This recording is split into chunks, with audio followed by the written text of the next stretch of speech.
Hey dolls! It's time to film another episode of Mind Games, and that means I need to make a new set. I'm so excited for this episode, by the way. Episode 8 takes place in a bar, so that is the diorama that I'm going to make in this video. And you're going to come along for the process. So before we get started making this whole thing, I'm gonna quickly explain my plan. I'm going for a green, vibrant, fun kind of theme. I already made the outside of the bar for the end of the last episode, and I want the interior to match this vibe. Okay, let's get started. Because of what happens in this episode, I bought some very specific items. I'm gonna have to make some modifications to all of these items, at least a little bit. The pool table is a good size, it's just very short, so I need to make that taller. I know there are a lot of jukeboxes in this bag, but I only need one, and I know it's gonna be short once I assemble it, so I need to figure that out somehow. And of course, we kind of need a bar for the bar, so I bought this, and there's some assembly required. The first thing I'm gonna do to set up this scene is assemble this bar. The brown pieces were originally pink, but I painted them all off camera. Oh, and the stools were also pink, but I painted them black and white to match the ones that I already have so that when I'm filming, they blend in. I also painted this too. I had this earlier and I forgot to show it. Okay, so here's the thing about this. I don't want to use this design. And I don't want to paint it either necessarily. I think what I'm gonna do is cover this and design it because, like I said, I'm going for a green vibe. Everything was going great until I got to the liquor shelf.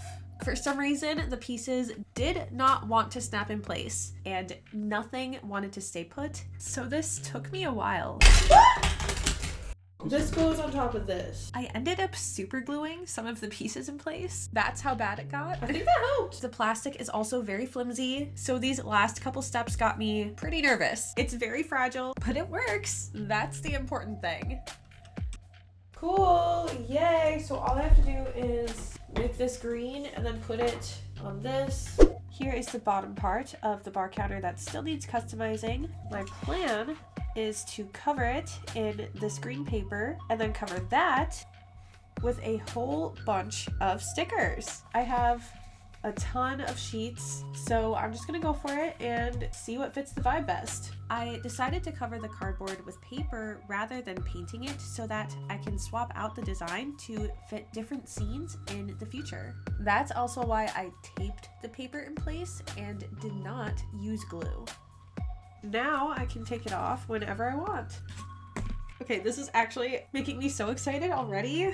I know we've barely gotten started, but I can already see the vision coming to life. This is the perfect size, literally perfect. This is the fun part. To avoid overthinking the placement of this, I'm just gonna not think about it at all and just go for it. We'll see what happens. My very vague plan was to use a lot of stickers and have it match the exterior door from the previous episode. It's coming together, yay! I really hope this fits. Yay! Look at that, it fits! It only fell apart just a little bit. I could have lined that up better, but it's fine, it's fine. It fits, that's the important thing. Oh, I'm so excited! Honestly, I might just keep these off because all they want to do is fall off. But I will put this back on because this is just too cool. I found the perfect solution to make the jukebox taller. This blender box is just the right size. All I need to do is cut off the excess and tape it together. It's that easy.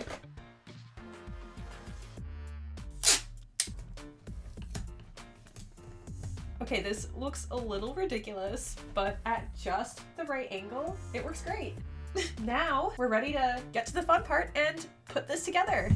Just like with the cafe set from the last episode, I start by taping scrapbook paper to the trifold. This is how I set up just about all of the backdrops for Mind Games. I only have 3 of each paper design, so I'm leaving this spot right here intentionally blank because I plan to put the liquor shelf in front of this, so you won't be able to see this awkward little spot. To boost the height of the pool table, I'm just sitting it on top of this box. It's not pretty, but I'm just gonna make sure to not show the bottom part when I'm filming. That was supposed to be satisfying. As for the rest of the furniture, most of it is just recycled from other sets.